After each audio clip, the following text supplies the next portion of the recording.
समझ गए कि आप पूछना क्या चाहती हैं। आप तो अंतर्यामी हैं। लगता है आप हमारी धरती पर घटने वाली घटनाओं से पीड़ित हो उठी हैं। हाँ पद्मनाभ, मैं बहुत दुखी हूँ। क्यों हो रहा है ये सब? क्यों मचा है ये हाहाकार? प्रेम बनाया था तो घृणा क्यों बनाई? जो हो रहा है, हो सकता है वो वही हो जो स्वयं विधाता ने लिखा हो। और अपना लिखा तो स्वयं विधाता भी नहीं मिटा सकते ना।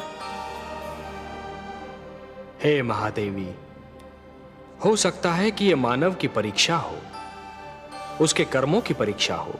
पर ऐसा संसार और ऐसा मानव आपने बनाया ही क्यों नारायण, जो आपकी बनाई धरती पर अंधेरा फैला रहा है? तो आप क्या चाहती थीं कि हम केवल दिन बनाते और रात्रि न बनाते? फिर मानव को अंधेरे उजाले का अंतर कैसे जान पड़ता? विष न होता तो अमृत की महत्ता कैसे जानी जाती?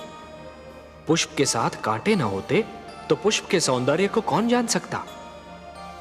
पतझड़ न आती तो वसंत ऋतु इतनी सुहानी कैसे लगती? हमने मानव को बनाया है देवी।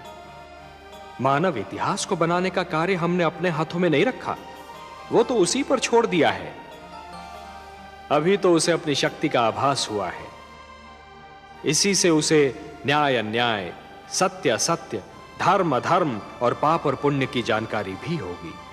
हमने बुद्धि दी है मानव को, विवेक दिया है उसे। और यदि मानव ने विवेक से कार्य नहीं किया तो? यदि धरती पर रात्रि इसी प्रकार दिन को निगलती रही तो? अंधकार प्रकाश को डसता रहा तो? तब क्या करेंगे आप? चिंता मत कीजिए देवी।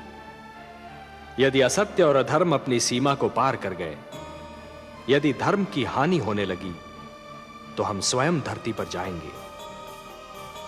हम वचनबद्ध हैं। परित्राणाय साधूनाम विनाशाय च दुष्कृताम धर्म संस्थापनार्थाय संभवामि युगे युगे। अपनी लीला तो आप ही स्वयं जानते हैं पद्मनाभ। इस प्रकार आरंभ हुआ प्रकाश और अंधकार के युद्ध का इतिहास।